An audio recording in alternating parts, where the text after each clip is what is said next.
So I'm receiving a couple of requests now about this betting stuff. Of course, this is what it should be about here. I'd love to talk about football a lot more, and maybe we'll get there at some point. But I think the more interesting stuff for you viewing this would be the betting stuff, how the professional gambling stuff and so on. But we need some basics for that. I mean, I was showing in this simple example, it's still here, and I leave it open until Monday, and we can check what happened here. I mean, Mainz are not gonna win, are they? The problem about this, which I was possibly not fully pointing out here, was that the computer makes the chance for Mainz to win in Munich pretty even to the one for all those favorites coming. And common sense, or whatever that would be, would tell you it's a lot easier to win these 8 games. And not Bayern are not going to lose, Mainz are not going to win. But all those favorites, this is an easy task. They are going to win. We'll check on Monday, of course. Mainz are not going to win. These 8 favorites are going to win. We'll see. And I'll show a simulation at some point about what can happen. Of course, these calculations here about the probabilities are mine. And I might underrate the favorites, or so this could be 90% or 85, whatever. When I say it's 57, maybe Cottbus, they might be a lot stronger. Anyway, but still, it's a mathematical law that multiplying those probabilities. So it's pretty unlikely it's going to happen. They are all going to win. But we'll see, and anyone can check. And as I pointed out in this one video with my son, he made like 5 or 6 bets or on favorites, and they all won, and he got 25 times his money. So this is close to, by the way, the probability here, because 25 times this would be 23 times. Anyway, it was just getting back to this and then mentioning that anyone would say Mainz are not going to win, but these 8 favorites might win, and that it's still mathematically it's the same probability, and you get a much lower price because you had 22.5 on Mainz, and here you get only 9 times your money. Anyway, this getting back to that. No, what do I want to talk about now? The bet the Asian way. I can't remember really now. When I started, I'm gonna do a few more. So we'll get this. Oh, the basics, about the basics and the basics. There's one basic comment. Yeah. Well, this is still, all of these are European prices I'm talking about, and this is you pick a winner. And this is, now I know what I wanted to tell you and show you. The European market, the Euro bookies that offer prices 1x2, that's a traditional betting. You bet the winner, or you can go for the draw. Home team, away team, or outsider favorite. The dog, called the dog, underdog. The outsider, underdog. And the problem was for the bookies, and I met plenty of them, and I knew what their problem was, and I already could tell on Monday morning did they have a good day or a good weekend, or did they have a bad one, because it's all about the favorites winning. But the thing about this general approach, or how they offered their prices, was a natural approach. But what the problem came up to was, how many favorites are going to win? And if they are all going to win, it's like, this used to be like Bayern, Liverpool, Man United, Real Madrid, Barcelona, maybe Glasgow Rangers, Celtic, Ajax, Amsterdam, uh, all around Europe, right? Rosenborg, Trondheim, or all those top teams top leagues. Norway might not be, but they are. So these favorites used to be combined, be they at home or away, but even more in home games. So if they win their games, the bookies are gonna lose some money. I mean, it's too many. If it's too many of them winning, of course, this was the common approach. You offer prices for the games. The people, the punters, they go for the favorites, and they if too many of them are gonna win, you're gonna lose money. But this is the problem about it. You take some risk, and they did take some risk. So they did have their excitement every day. I mean, excitement, but they might not even wanted it or wish for it. They should be. Yeah, you can call it. They had been afraid. Too many favorites are going to win. Of course, if you're for a while in this business, then you know already one or two are not going to win, which happened again and again. But you still, in some sense, you're afraid, and in some sense, you're taking the risk. And because they did not react to people's behavior. I mean, they might have gone down with the prices on the favorites because they know, okay, they're gonna bet them anyway. So in case they're all gonna win, I'm not gonna pay this much money or lose this much money. But still, in some sense, it's a bad approach that you take your risks. And this is not what an actual bookmaker had been about. The bookmaker had to make his book, and you can say he wants bets on this side and on the other side. So it's balanced. So either this team are going to win, so I'm going to win this much money, or the other one is going to win, I'm going to win this much money. But this is not what people went for. So,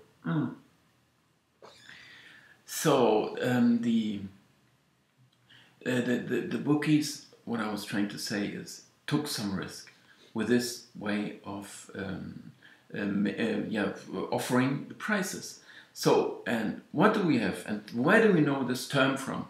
There is the term handicap, and this handicap might originally be from golf.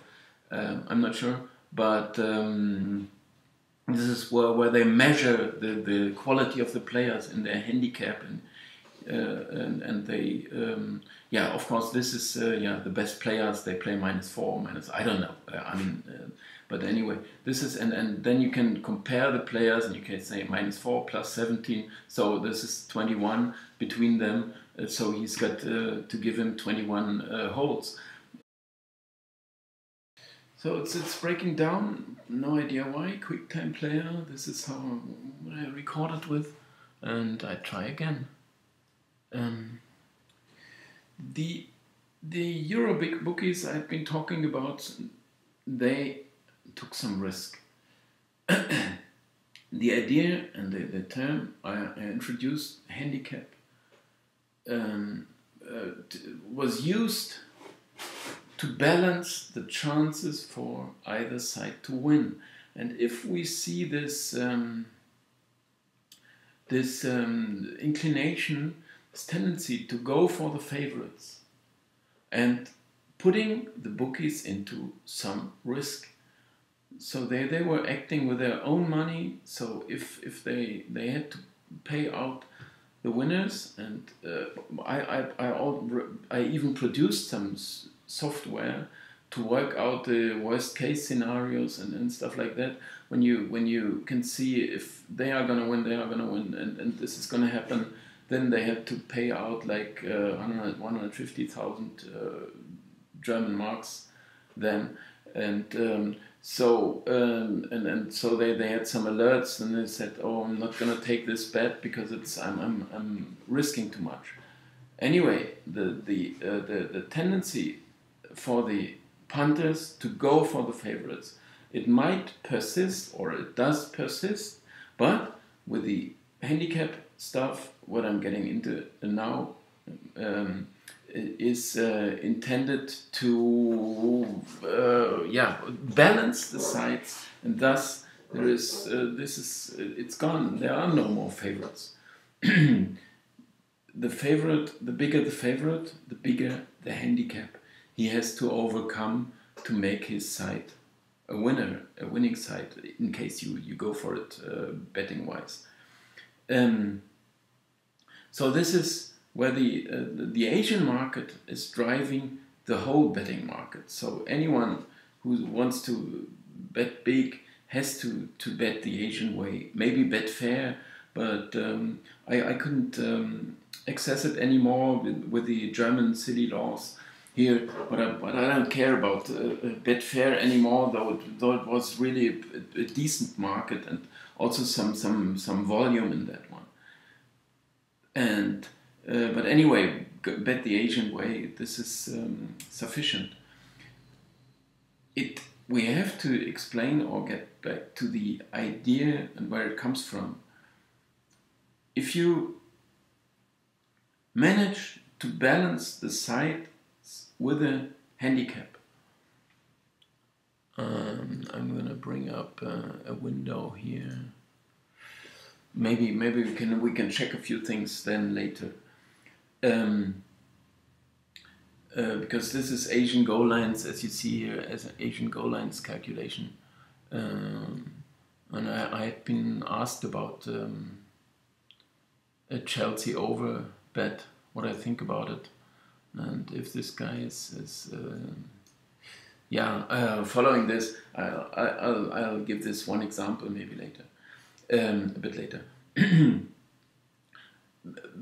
The Asian way had been invented, and this was ingenious, or at some point it was gonna come, but maybe it's coming from some intelligent people, and I'm not accusing anyone of being silly, but anyway, these guys they found it, and this was the right approach.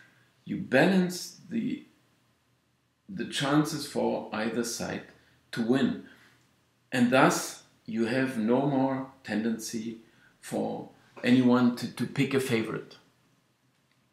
So what is I can show here as well, and this is here, for example, just to show you this is an over-under German Bundesliga to the Asian way. I could even check some bets maybe here for you, but this is of course an exception. The intention is to make both sides even, the chances even, to get about 50% on either side with a handicap.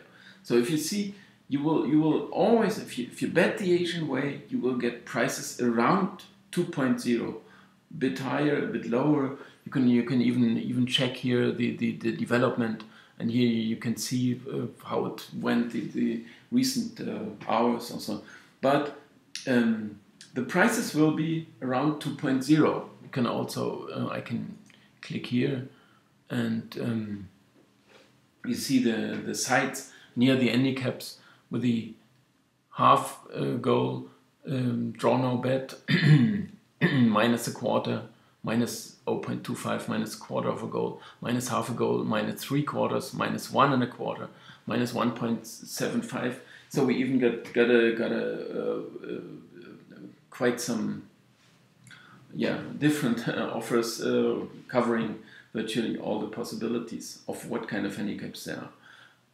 Anyway, the prices are always close to 2.0, and if you see here 1.96, 1.96, this shows you how close this market is. So if the chances were even, it should be 2.0, and you're not losing a lot if you just the monkey wouldn't lose a lot, because it's such a close market. You should get 2.0, but you get 1.96, so in the end, you're just gonna lose 4%.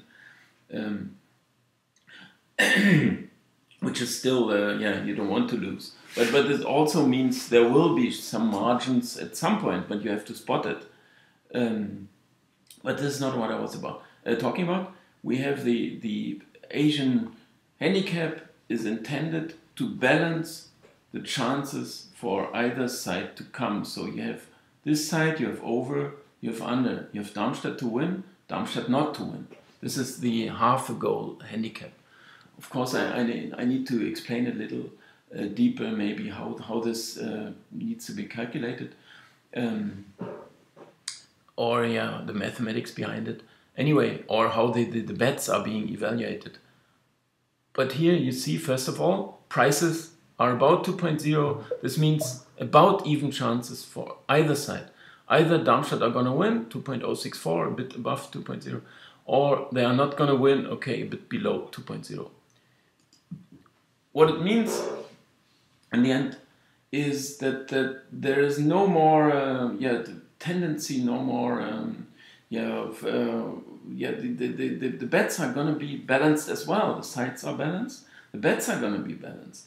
If Dortmund play Cologne, what we had here, then what would you prefer? Would you prefer to catch up 1.75 goals with Borussia Dortmund because they are the favorites? I mean, no idea, but you need 2 goals first to just win half your bet, because 2 goals means you're better than this. But I explained it elsewhere.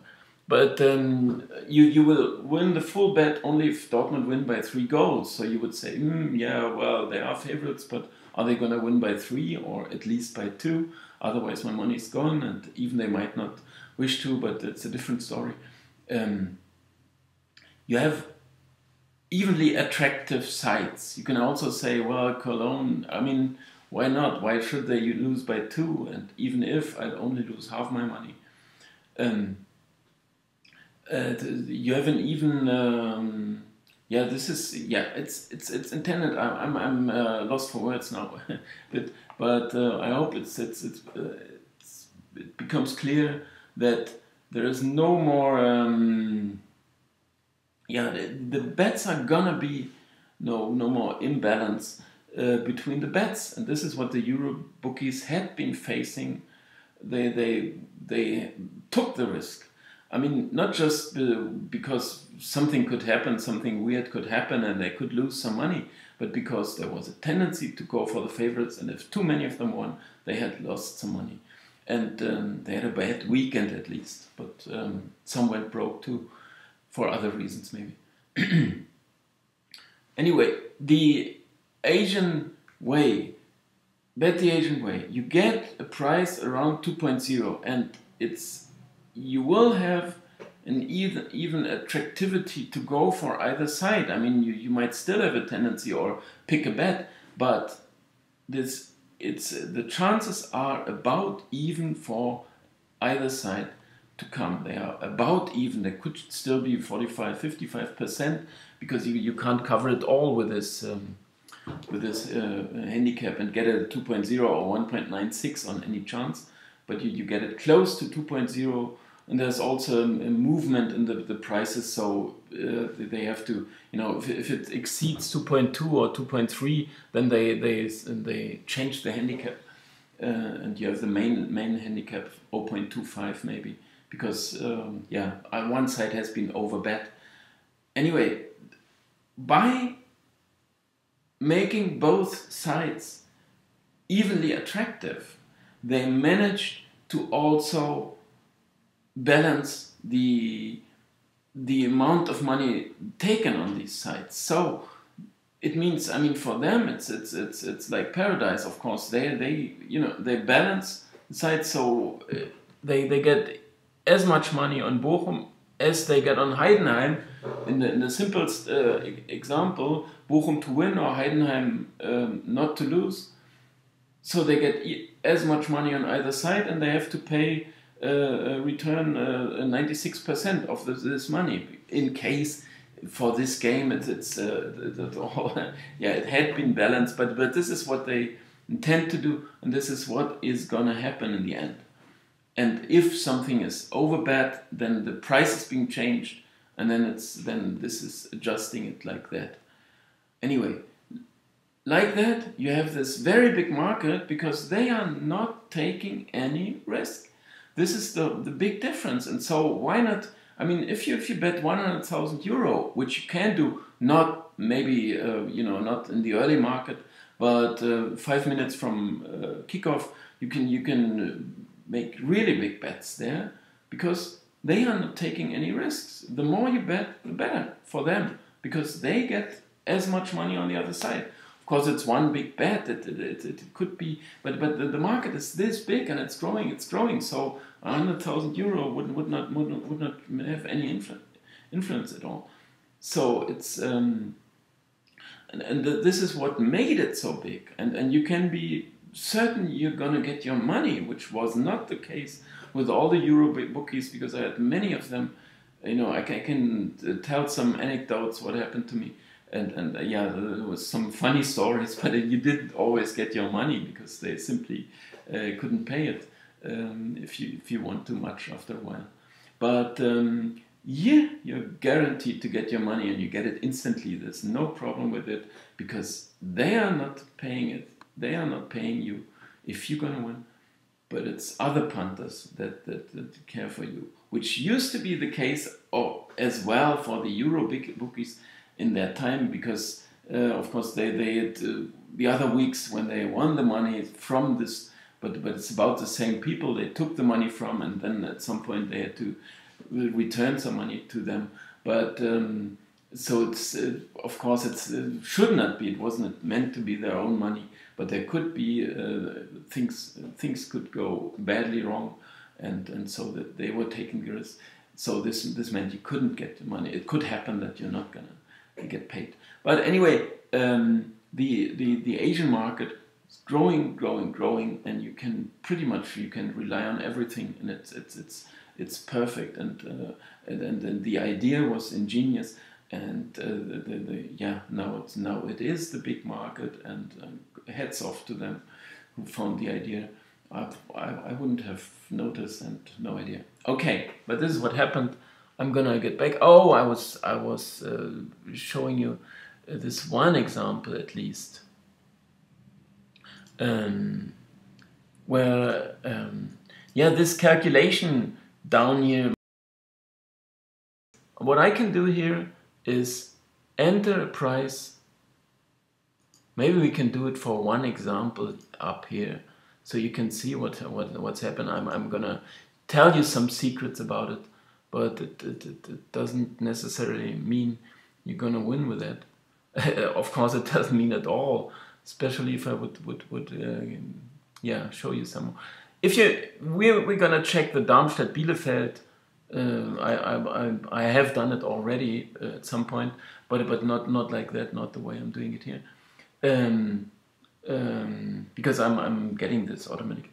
So the total goals in the Darmstadt Bielefeld, it computer sees here, are 1.43, 1.03. This is my own calculation.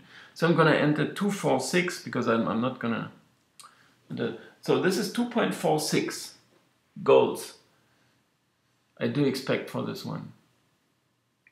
And now we see here, this is the 2.5 line. So I'm going to look down here, 2.5, and I get these prices. So this is 2.24 and 1.80. So this is true prices and the market price. So, and if the market price is bigger, maybe a different tutorial, different video I have to record for that to explain that in more depth. But if the market price is bigger than the true price, then this is what we call an advantage. And so I should go for the under. This is this is my old system. I do have another system, and I'm not gonna do this now. I'm just getting back to this one question here about the Chelsea Arsenal. There are 2.72 goals. You take the sum of these two, 1.61, 272. So I'm gonna enter 272, and there was an over 2.5. ask about, so the true price for over 2.5 is 1.96. Can't remember what the market price had been, but maybe this is a good bet. I'm not sure. At least I worked out this price for the guy. So this is, of course, here I have all those Asian lines, but I have to stop now because it's getting too much. And thanks a lot for watching, and I hope you learned